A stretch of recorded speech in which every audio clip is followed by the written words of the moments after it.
கிறிஸ்துவுக்குள் பிரியமானவர்களுக்கு ஆண்டவராக இயேசு கிறிஸ்துவுடைய இனிய நாமத்தினாலே வாழ்த்துக்கள். இன்றைக்கு சபை கூடி கர்த்தரை ஆராதிக்கிற ஒவ்வொரு பிள்ளைகளையும் கர்த்தருடைய ஊழியக்காரனாய் எளியாம் கர்த்தர் கொடுத்த அபிஷேகத்தை சார்ந்து கொண்டு பிதா குமாரன் பரிசுத்தாவின் நாமத்தினாலே வாழ்த்துகிறேன், ஆசீர்வதிக்கிறேன். இந்த நாளிலே ஆண்டவராகிய கர்த்தர் நமக்கு கொடுக்கிற வார்த்தை என்ன என்றால், ஏசாயாவுடைய தீர்க்கதரிசன புத்தகம் 62ஆம் அதிகாரம் 3வது வசனம். நீ கர்த்தருடைய கையிலே அலங்காரமான கிரீடமும் உன் தேவனுடைய கரத்திலே ராஜமுடியுமாய் இருப்பாய். 4வது வசனம், இனி நீ கைவிடப்பட்டவள் எனப்படாமலும் உன் தேசம் இனி பாழான தேசம் எனப்படாமலும் நீ எப்சிபா என்றும் உன் தேசம் பியூலா என்றும் சொல்லப்படும். கர்த்தர் உன்மேல் பிரியமாய் இருக்கிறார், உன் தேசம் வாழ்க்கைப்படும். பிரியமானவர்களே, கர்த்தர் உங்கள் மேலே பிரியமாயிருக்கிறார். 2ஆம் வசனத்தில் சொல்லப்பட்டிருக்கிறது, கர்த்தருடைய வாய் சொல்லும் புது நாமத்தினாலே அழைக்கப்படுவாய் என்று. பிரியமானவர்களே, உங்களுக்கு புதிய நாமத்தை கர்த்தர் கொடுத்திருக்கிறார். விசுவாசி என்ற நாமம், தேவனுடைய குமாரன் குமாரத்தி என்ற நாமம், கர்த்தருடைய மந்தையின் ஆடுகள் என்ற நாமம், பரிசுத்தவான் என்ற நாமம்,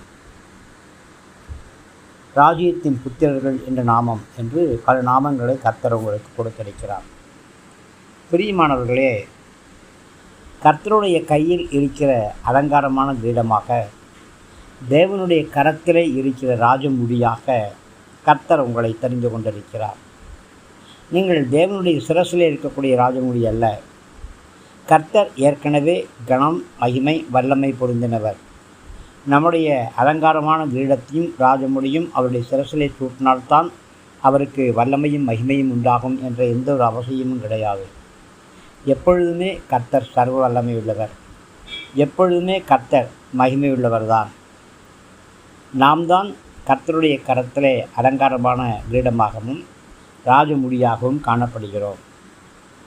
அவருடைய கரத்திலே நாம் அலங்காரமான கிரீடமாய் இருப்பதும் ராஜமுடியுமாய் இருப்பதும் கர்த்தருக்கு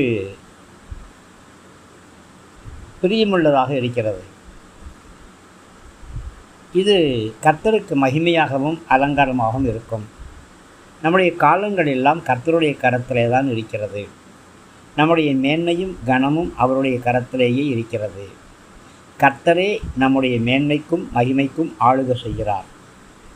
கர்த்தர் நம்மை தமக்கு மனவாட்டியாக அங்கீகரித்திருக்கிறார். இது நமக்கு கிடைத்திருக்கிற மிகப்பெரிய ஸ்லாக்கியம். பிரியமானவர்களே, ஒருவேளை இதற்கு முன்பு நீங்கள் கைவிடப்பட்டவர்களாய், நெகிழப்பட்டவர்களாய், தனிமையிலே அநாதைகளைப் போல் அழிந்தவர்களாய் இருந்திருக்கலாம். ஆனால் உங்களுடைய சிறையிருப்பை திருப்பி உங்களை மகிமையினாலும் கனத்தினாலும் முடிசூட்டி உங்களை கர்த்தர் தன்னுடைய ஜனமாக, தன்னுடைய மனவாட்டியாக அங்கீகரித்திருக்கிறார். இந்த உலகத்திலே சுவிசேஷம் பிரசமிக்கப்படுவதற்கு முன்பாக இந்த உலகத்தின் ஜனங்கள் எல்லாரும் கைவிடப்பட்டவர்களாக, ஆதரவற்றவர்களாக இருந்தார்கள். நீங்களும் நானும் கூடத்தான். ஆனால் இயேசு கிறிஸ்துவுடைய சுவிசேஷத்தின் மூலியமாக நீங்களும் நானும் ரட்சிக்கப்பட்டோம். தேவனுடைய ராஜ்யத்திலே சேர்த்து கொள்ளப்பட்டோம். இஸ்ரவேலின் காணியாட்சிகளுக்கு நாம் உட்பட்டவர்களாய் காணப்படுகிறோம். இஸ்ரவேல் சுதந்திரத்துக்கு நாம் பாத்திரவான்களாய் இருக்கிறோம். பிரியமானவர்களே,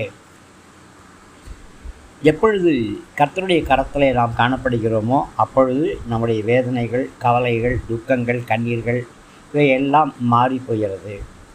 நம்முடைய நெருக்கங்களையும் நிந்தனைகளையும் கர்த்தர் நீக்குகிறார். நமக்கு புதிய நாமத்தை கொடுக்கிறார். 4ஆம் வசனத்திலே நீ எப்சிபா என்றும் உன் தேசம் பியூலா என்றும் சொல்லப்படும் என்று சொல்கிறார். இந்த இரண்டுமே ஆசீர்வாதமான பெயர்கள். எப்சிபா என்ற பெயருக்கு நான் அவளில் பிரியமாயிருக்கிறேன் என்று பொருளாகும். இதற்கு மணவாட்டி அப்படின்னும் நாம் பொருள் கொள்ள முடியும். பிரியமானவர்களே, கர்த்தர் உங்கள் மேலே பிரியமாயிருக்கிறார். கர்த்தர் தம்முடைய கிருபையினாலே நம்முடைய சபையின் மேலே பிரியம் வைத்திருக்கிறார். சபை சுதந்திரிக்கப்படுகிறது, புதுப்பிக்கப்படுகிறது, சுத்திகரிக்கப்படுகிறது. சபை அழகாக இருக்கிறது. எப்பொழுது சபையின் மேலே கர்த்தர் பிரியமுள்ளவராய் இருக்கிறார். நம் நடுவிலே வாசம் பண்ணும்படி கர்த்தர் விரும்புகிறார். பரிசுத்தமே சபையின் அழகாயிருக்கிறது. கர்த்தருடைய நீதியே சபையின் அலங்காரமாயிருக்கிறது. பிரியமானவர்களே, கர்த்தர் பியூலா என்ற பெயரால் அழைக்கிறார். பியூலா என்பதற்கு திருமணமானவள் என்று அர்த்தம். கைவிடப்பட்டு ஒரு விதவையைப் போல காணப்பட்ட நம்மை இப்பொழுது மணவாட்டியாக கர்த்தர் மாற்றியிருக்கிறார். நம்முடைய விதவையிருப்பின் சிறையிருப்பின் காரியங்கள் எல்லாவற்றையும் திருப்பி இருக்கிறார்.